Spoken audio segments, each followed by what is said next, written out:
Welcome to Sex Afflictions and Porn Addictions. I am your host, Craig Perra, the founder of the Mindful Habit System, and welcome to this podcast to help you create healthy sexuality and a great life.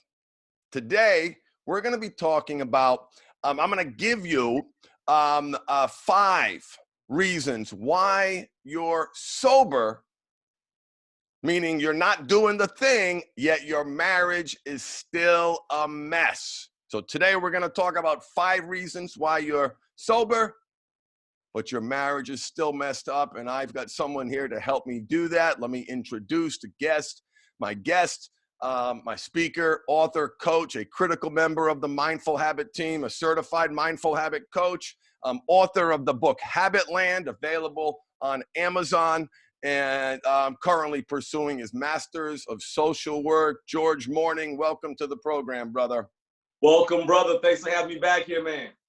All right, let's do this. Let's jump in. Now, see, listen, the reason we're doing this, because we work, or men come to us, there's a lot of guys who've stopped doing the thing, and like, wait a minute, why is my marriage still a mess? Like, help me, guys. So we're going to talk about those 5 reasons, and hopefully give you a target. We're going to go from 5 to 1. So this one is interesting. They're all interesting. Tell me about number 5, George. Absolutely, brothers. Absolutely. And keep in mind, this is one of the number 1 reasons why I became a coach here, is because I wanted to save a lot of marriages here. So what's number 5? Here's the one that you guys kind of want to hear. This is your one scapegoat. Is that your wife has not fully recovered from her trauma. She hasn't taken the steps to really recover from her trauma. And let's be honest about this right now. We're not talking about an alcohol addiction. We're not talking about a drug addiction, a gambling addiction. We're talking about sex and porn addiction. The kind of trauma that causes to your wife just immediately in the relationship, and also for her to have to realize some of the patterns that she's been involved prior to you, that's all traumatic to her. And the reality is, unfortunately, no matter how better you get, until she handles her trauma, she won't be able to grow past that moment. You know, yeah. Craig, I tell guys all the time, it's like a bad car accident. You know, the car can be repaired, your body can be healed, but you could be driving down the road and hear a screech, and all of a sudden your body is thrusted back into that traumatic moment. You know, we need to take that time individually, and our spouses have to understand that they have to also take some steps to heal the trauma themselves from that addiction and relationship. Yeah, thank you, George. There's one amazing, wonderful partner said to me, she said, Craig, I feel like I'm addicted to his addiction, meaning I see everything through the lens of his addiction. He forgets to run an errand, and I get triggered, and it's like Discovery Day all over again. And this is the reason why we have the partner program, because we believe that the wound of in our cases, decades of lying, decades of manipulation, decades of making them feel bad about themselves. Every partner that I've ever worked with has what I see as stacked trauma. The trauma of the betrayal sitting on top of the traumas of their childhood, their pain. And listen, even if there wasn't anything there from way back then, this is a wound that needs to be treated like a physical injury. Great example. It must be treated proactively. And guys, that's the one you get. There's the one. Now we're going to bring it right back to you, because there's a heck of a lot of things that you can do to help lead your spouse, to support your spouse, understand where your spouse is coming from, and empathize with her. Let's get to number 4. Number 4, brothers, number 4. All right, so here's the deal with number 4.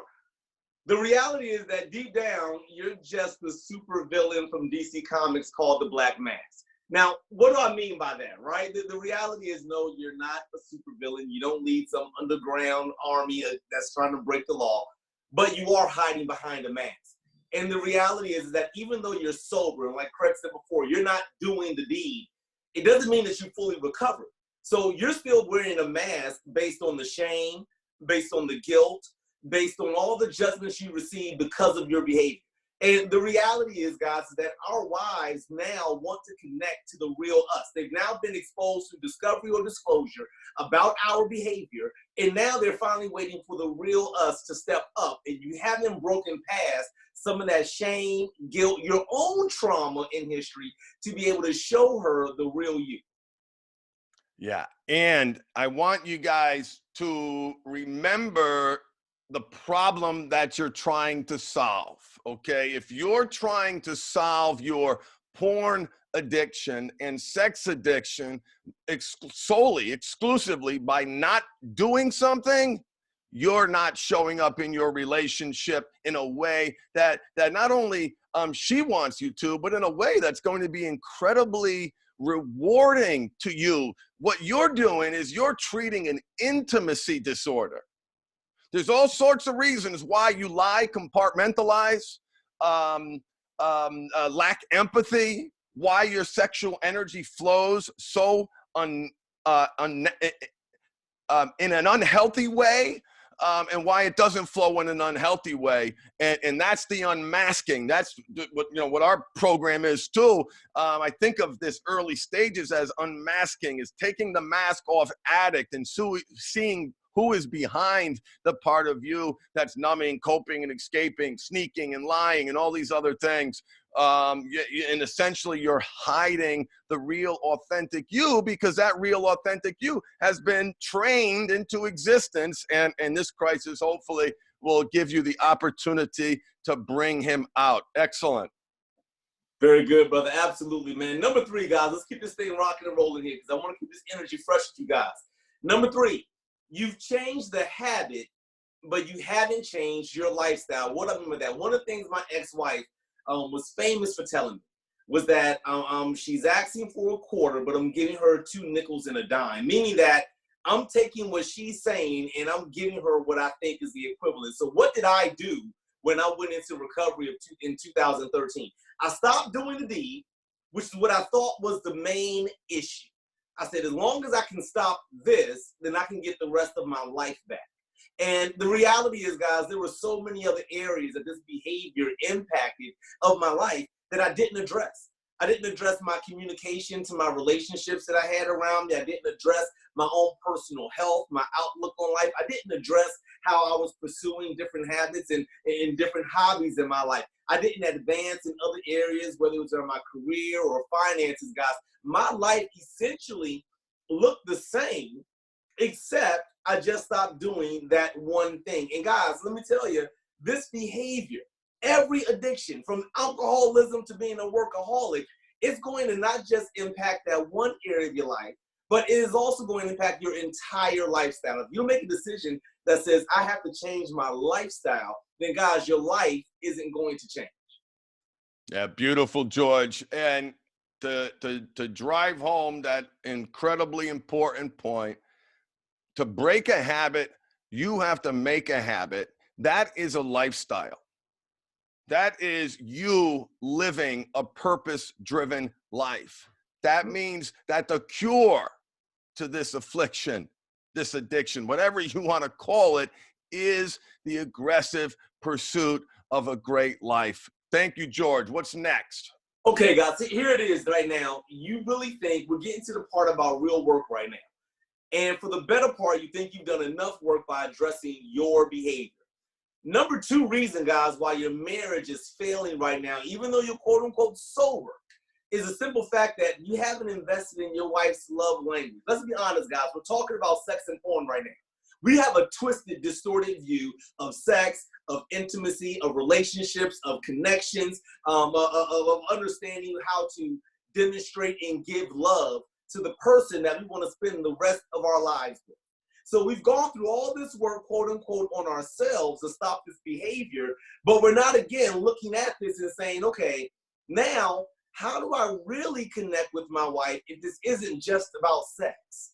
How do I really connect with my wife if this isn't about just showering her with gifts? You guys know for a fact, listen, if you've been busted, if you've been in discovery mode or disclosure, you know right now that the Valentine's days, the birthdays, the anniversaries, they're not about just the flowers and the balloons. As a matter of fact, your spouse is like, those are all cover-ups from before. I don't want any of that anymore. And now you're sitting there stuck because you're like, well, I don't know what to do to show her that I love her, to be intimate with her outside of what you did beforehand. And I'm telling you guys, you have to be able to invest in a love language.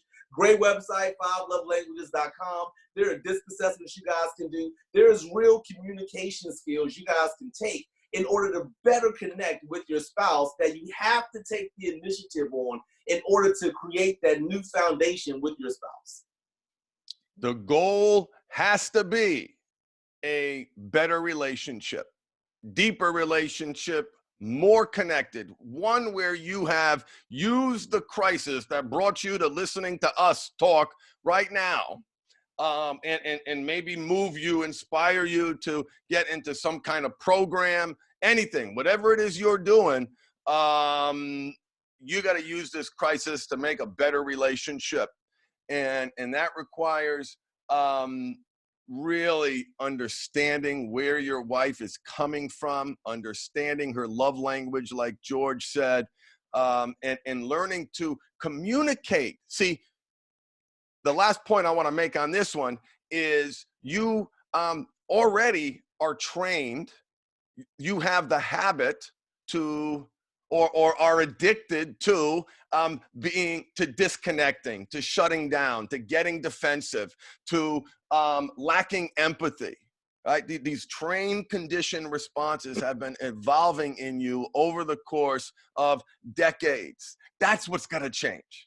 That's what has to change. And understanding her love language and her understanding yours, and that giving you both the ability to communicate in a healthy way where both of your needs are getting met. Mission accomplished. All right, so we're getting to the number one, and I agree with this number one. There's so many layers to this. George, drum roll, please. Number one is you're simply neglecting your wife's trauma. Now, don't confuse this with number 5 in that your wife hasn't addressed her own trauma. This is where you're neglecting the fact that, hey, look, this isn't that traumatic of a thing for my wife. As a matter of fact, I talk to a lot of guys, and they're like, listen, I never slept with another person. I just watched porn. I've heard people who are addicted to drugs. I never stepped out on my wife. I just popped pills. I just drank. I just did this. I just did that. And you're neglecting the fact that what you did still created some measure of trauma for your wife. And your wife is looking at you. Look, me and Craig have both been there at some point where it's like, listen, you need to fix this, because the reality is that your wife doesn't know what she's really going through sometimes. And then when she is going through it, for you to neglect and almost kind of put aside and dismiss what she's feeling because of what you've introduced into the household. Guys, these are the 2 areas here. Communication, understanding the love language, and being able to respect your wife's trauma. For every man that is in this program that I've come across who now has this beautiful, thriving, successful relationship, all the way from Craig all the way down to the men in our program, guys, these 2 areas about being able to communicate in such a much more transparent way, and also being that much more aware of that, listen, I know I can't fix my wife's trauma. Listen carefully, men. We're not asking you to fix anybody. You can't fix your wife's trauma. But if you're neglecting it, that's the part that's going to kill you. When you get to real transparent communication and real acknowledgement and acceptance and awareness of your wife's trauma, well, now you're looking at really catapulting your relationship into places, guys, where, trust me, you never thought it would go from the day you was walking down the aisle. You're literally going to transcend into a brand new relationship. But again, this is the work on you. You can't sit back and rest on number 5 that she ain't taking the right steps. You have to be aware enough to say, you know what? I've been dealing with trauma for a good 20, 30, 40. Craig, look, we got men 60, 70 years old that are just joining the program. They've been dealing with trauma that they haven't addressed for decades in their life. You've been married for like, what, a couple years to a decade or 2. And you're wondering your wife why she hasn't gotten over it yet when you're reaching this point in your life and you're just now dealing with it. You have to respect the fact that your wife is struggling as you're struggling as well. And just because you get healed and just because you go into recovery and now you're sober, that doesn't mean that she is going to be on the same pace, the same track, the same routine as you to get to that point. She has to take her necessary steps the same way it took you to make the necessary steps to get here. If it took you 30 years to make it to this podcast, to be a part of the program, to seek the help you need, no matter how you did it, realistically, guys, are you really upset that your wife is still in trauma and hurting after 2 weeks, after 2 months, after 2 years? You got to acknowledge that, man. You have to acknowledge that. Yeah, thank you, George. And I want to acknowledge how hard it is to, I want to start just how hard it is to acknowledge that, because in order to connect with her pain, and every time you do is just happens to be another reminder of what a piece of shit you are and all your failures and how bad of a person you are. In fact, if you haven't listened yet, brother, I highly recommend you listen to my podcast on betrayal trauma. And I use one word to describe at least the impact of my behavior. And the word that I use is, it's abusive. When you aggregate, add up the lies, the manipulations, the trickery, and how they have internalized the lack of spark. They feel ugly. They feel disgusting. They feel scared. They feel not loved and not supported. There's so much pain there. And so to acknowledge it is to be reminded of your shortcomings. But if you can shift from letting that be a source of self-deprecation and self-loathing, but instead be a source of inspiration, knowing that this is you making it right. This is you strengthening the marriage. This is you supporting her and getting her, helping her get her needs met, leading her as she's in pain. Because listen, however she's reacting, let's pretend, I'm going to use a hypothetical where your spouse is acting in a way that 99 people out of 100 would objectively say, whoa, man, that's tough. I'm so sorry about that, brother. How would she be reacting if you were able to connect with her pain? If she knew that you saw her, that you felt her, that you see her, you see her pain, she wouldn't be reacting like that. Or she certainly wouldn't be reacting in that extreme. So there's self-interest here too, brother, because I know you want peace and joy and love. You got to work for it. You got to work for it. It's work, man, but I'm here to tell you, it is some of the best work that you'll ever do in your life. You know, one of the great parts about this program, man, is that we got it on all ends of the spectrum here. We got Craig, he's married right now. And then we got me, guys. Listen, I'm divorced. And let me tell you, I'm not the guy that's going to sit here and be the one that points the finger. Like, if I was able to know these pieces, know these tools ahead of time, I can't begin to imagine where that relationship might be. The opportunity now is that I get to take this into the next one that I come across. But for you men out there right now, guys, I need you all to stop dropping the ball at the 5-yard line. You think you did it just because you stopped doing it. But just because you stopped doing it, that only gives you the ability to do more. These are the 5 more things, guys, that you got to do. Really the 4. Number 5, that's about her. Let it be about her. That's fine. But the other 4 areas, man, that's where you get to say, okay, boom. And guess what? I just said 5-yard line. 4 things, guys. That get you to the 99-yard line. You're looking for one more step. Let her be okay with that one step. But if you don't take the 4, it doesn't matter what she does with her trauma. If you're not willing to invest in the communication, it doesn't matter how great she comes across. If you don't change your lifestyle, it doesn't matter about her healing through her trauma. If you neglect the fact that she's been in traumatic relationships, or she's in a traumatic one, in a, like Craig said, abusive relationship, psychologically, mentally, emotionally, with you, even physically, guys, you're still dropping the ball. Keep your homes, men.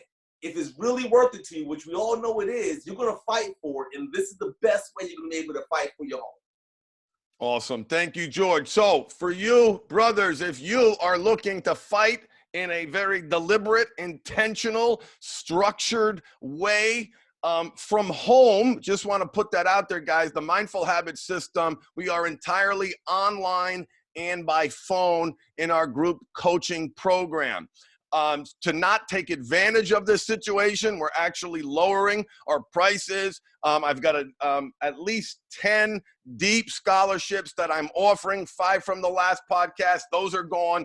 5 from this podcast, maybe even more, depending upon the response. We want to help you. We know people are nervous about going to meetings. So I want you to go to themindfulhabit.com. There's an opportunity to connect with me. There's a phone number there. Call it. My receptionist is waiting for your call. George, how can people get in touch with you? Absolutely, brother. You can always email me, george@themindfulhabit.com. We're actually going to provide a link here in the description, guys, that will allow you to schedule some time. You just want to be able to talk. You want to have a couple minutes to be able to say, okay, I'm ready to make these steps.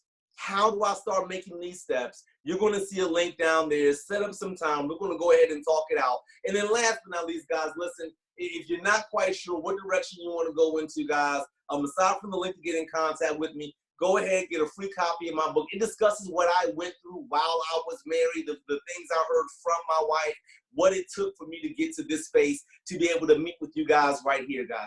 Either way, the goal of this is for you to take action. Join the program, set some time to talk, take advantage of the freaking scholarships that's here, man. Like, I didn't have that. Take advantage of the scholarships, guys. Set some time to talk, or just grab some great literature, guys, to help you guys get to the next step. Either way, take action. Embrace your power of choice and feed the right wolf inside you. Craig Perra signing off from The Mindful Habit. Thank you, George. Bye, everybody. Love you, brothers. Keep kicking ass.